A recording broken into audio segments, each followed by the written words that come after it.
আগামী ১৫ ও ২৪ জানুয়ারি রাজ্যের যুব আইকন অভিষেক বন্দ্যোপাধ্যায়ের সফরকে সামনে রেখে ভগবানপুর বিধানসভায় প্রস্তুতি তুঙ্গে।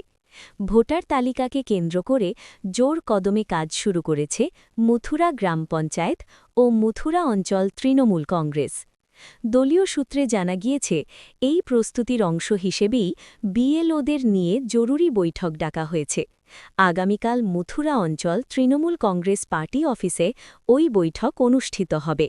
সভার মূল উদ্যোক্তা মথুরা অঞ্চল সভাপতি বরুণ গিরি।